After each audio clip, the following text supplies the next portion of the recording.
Alright guys, today's video is going to be about opening up a rear specialized or roval high-low hub. You can identify the hub by these etchings down there in the center part.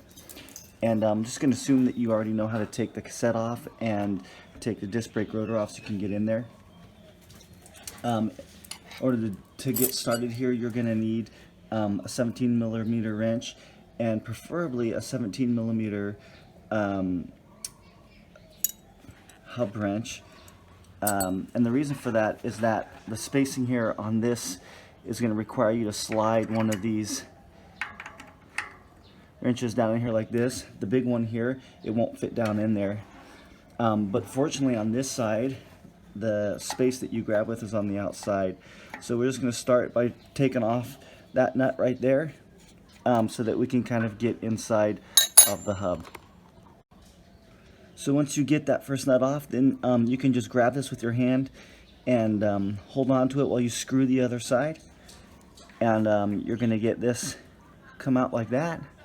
And now you pretty much are ready to start knocking this thing apart. So we'll show you how to do that. Alright, so the thing is that once you get the hub like this, essentially it's ready to come apart. But the axle's sitting in there so tight that it's actually going to have to be knocked out with a rubber mallet. And in order to do that, you're going to have to support the hub from the back side using some kind of situation or setup that allows you to support the hub but allows the axle to come through. This is my old bottom bracket. It actually works perfectly. You can use a piece of PVC pipe or something like that, but something that's got a softer edge to it so you don't destroy your hub while you're trying to get it out. So all you're essentially going to do is get this down here like this, set this up. So you got it on there like that, and then we're going to try to give the top of this thing a good smack, see if we can get it to let loose. Okay, now, just to show you what's going on, is it started to come through now, but it's still a really tight fit, and now this is almost flush with the top here, which means my rubber mallet isn't going to do any good. So I'm going to have to put probably a socket here and tap on that socket to try to push the axle out. We'll see what we can do. Okay, so it looks like an 11mm socket is going to be my best bet here, and you want to be careful because you don't want to damage, obviously you don't want to damage the axle here. And so this works good because it sits there on top, but it doesn't go down onto the threads. So I'm going to use the back end here like this to make sure that that doesn't happen, and see if I can get a couple taps on this. Again, you want to be careful, but don't be afraid to put some force into it. Alright, so you can see that was really productive. Knocked that thing way down in there, so I have a lot of room to work with. I'm going to have to keep going on it though to knock it all the way out. Okay, so that ended up being a little trickier than I thought it was going to be. Ended up having to put a 10mm socket on the end of an extension here to get it down in there and to punch it through.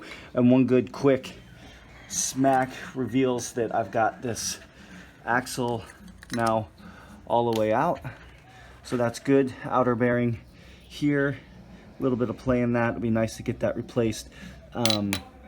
My other bearing though on this side is in terrible shape, and you can see right here there is a gasket there, and it's not it's not super tricky. You just want to get in there and try to pull that gasket out. A little screwdriver was probably the best thing to use. Okay, so in order to get that gasket, I'm going to slide a smaller screwdriver up underneath here and just kind of wedge back on it, and there you go. Then that thing's going to pop right out just like that. You want to make sure you hold on to that, set it aside in a safe place, and then you can see right there is the bearing. All right, just kind of picking up a new direction here because we're all ready to replace the drive side bearing, which is usually the one that goes out. In order to replace it, we have to remove the Freehub body here, and to do that we have to access it from this side, and so you need a 14 millimeter like Allen or hex key to go down inside of there, and then the ability to reach down and grab it. I just want to tell you that thing is in there super tight. I tried using a smaller wrench and I broke it. And so I've already been cranking on this thing, but you're gonna turn it, and because the bolt in there is coming out this side, you can use your right hand loosing it kind of rule here, and then you're gonna just spin it like this and twist it out of there. Now this is happening very easily for me because I've already been totally cranking on it. I can put my hand in there and undo it now, but I had to put a lot of force, a lot of pressure in there to get this thing to come out. And so just by unscrewing this here, we'll get the Freehub body to pop out. And then once we get the Freehub body to pop out, they're going to be ready to go in terms of replacing that. There it is. In terms of replacing the bearing. Now you have another option while you're here, and that is to consider actually rebuilding this as well. So we're going to pop this bearing out here and then take a look and see if it's going to be worthwhile or taking this whole thing apart and redoing the whole bearings on the inside. Okay, so I read online that this bearing could be tapped out from the backside by using like a screwdriver or something that you could get down in there and then catch the lip with. I'm going to tell you right now that I worked on it for over an hour and I was completely and totally unsuccessful getting that bearing out. I had to take it to my local bike shop, and he popped it out in 30 seconds using a bearing puller that essentially grabs the bearing from this side and pulls it like that. So you're welcome to give it a shot. Try trying to hammer that thing out with a screwdriver and a rubber mallet or whatever. I could not do it, but with the right tool it came out, and really simply. And what we've got now is a ring down in here that needs to come out, and once we take that out, then we'll be able to get inside of the Freehub body and work with the little ball bearings that are down inside there. This this ring has 2 slots on it, and some guys have made some special tools, but I have here just your basic Leatherman, and it fits right in those slots perfectly. And I'm going to try to take it out using that. And the thing is that this is a left-hand thread, which means that we're going to have to turn it clockwise. But the problem is when I do that, this thing here on the end starts to spin as well. So in order to basically fix that, I'm going to put the Freehub body back in the hub here so that I have a surface that I can work with, and this will sit right back down in there where it goes. And then this gives me the leverage of the whole tire to work with to try to keep this thing in place while I turn on it. And so I'm going to push down real hard, and there it comes. There was a little bit of force at the beginning, but that thing pretty much just came loose right away. Well, that's good news. We don't want to take that out all the way just while we're standing here, because once this thing comes out, there's going to be nothing holding this together, and your bearings will kind of fall everywhere. So what we want to try to do now is get a plate or something, and we'll open this up over the plate. Alright, so we're going to pick up where we left off, and I'm going to unscrew this here. And once it's loose, you know, you can do it with your hand. It's not that big of a deal, but it might be easier to keep working at it with the wrench, remembering that it's you're turning it clockwise, which is the opposite of what you would normally do to turn this thing. Now it's loose enough I can get it with my fingers. And what I'm expecting to happen is that when this comes out, for me to potentially lose some ball bearings. The other thing that you want to be very careful of is the way, keeping in mind that this thing's been put together a certain way. There's some washers and some retaining rings that are in here, and we want to remember in what order those things are so that we can put it back accordingly. You see, I've opened that up and the bearings just felt right out of the bottom there.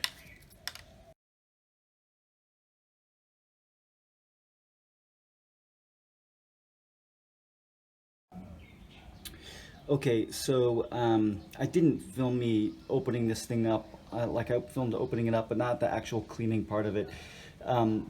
There's 52 ball bearings total, 26 for the top and 26 that go for the bottom.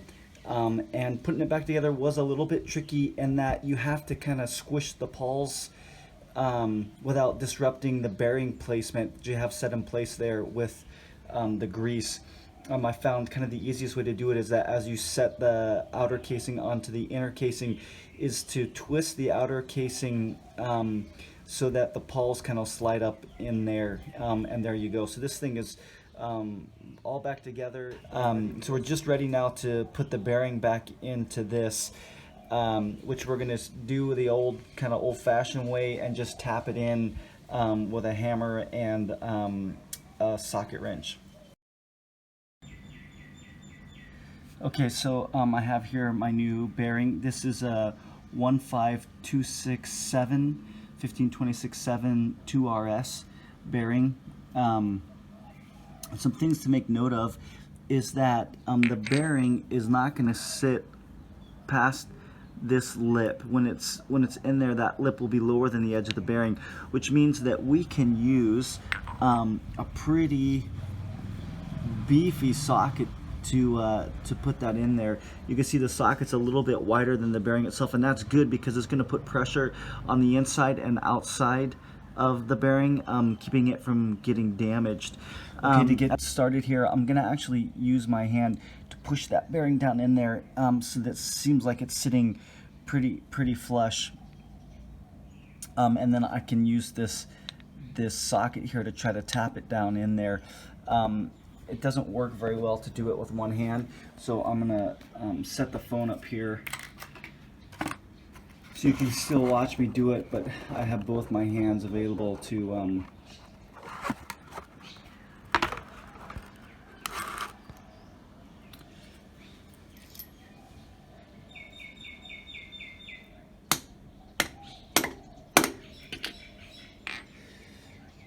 and there you go, man. That thing went in super smooth. It was really easy to use. Okay, now we're going to start working with the other side of the axle. You can see the bearings here. It's got this cap. The way that this works is that you're going to have to slot this with your cone wrench.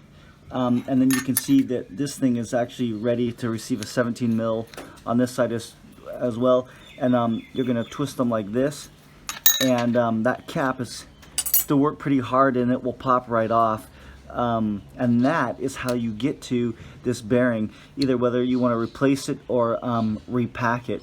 When you're done, you put it back on here with the cap. Do not think that you can put it in the hub first.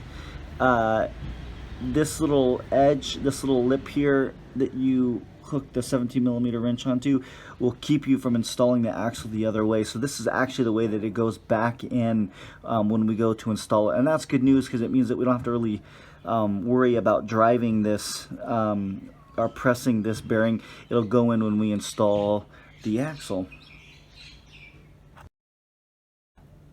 Okay, so now we're ready to start putting the whole thing back together.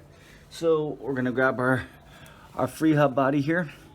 We're going to fit it into the side that it goes on and make sure that you clean out the hub and make sure it's all ready to go. Now we've got to take this piece here, which is what is attached from this side with the 14 millimeter wrench, and we're going to sit this on here so that we can feed it through the other side.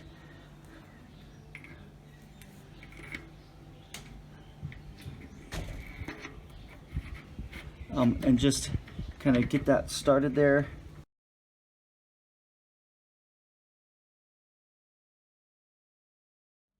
Remember, we turn it to put it back on. We are going to turn it counterclockwise from this end to get it to stick back on properly. Okay, so once we've got this back on here the way that we want it, it's time to put this rubber gasket here on this side. And if you forget to do this now, it can easily go on later. But before you put the axle in, it's just a little easier to get it to sit down in there where you want it to go. And as you're looking at your tools and supplies, you basically should have these two items left over as well as the axle. So we're going to put the axle in the other side here, just like this. Now this is right. Remember, we had a hard time knocking that out, so now it's time to knock this thing back in. So it has to go in that way. So we're gonna have to tap that with a hammer to see if we can get it to reset. Now again, this video is for people like me that are working from home. They don't have all the tools. Obviously, giving this to your LBS would be one of your options. They could take care of this in a pretty quick time. But if you're a do-it-yourself mechanic, this is kind of the way that you can go about it. So just tap that down like that, and you can change the sound there, because what happened was I reached the end here. So now I'm gonna just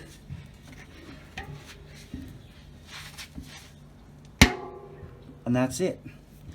You see it sat all the way flush there. Looks really good.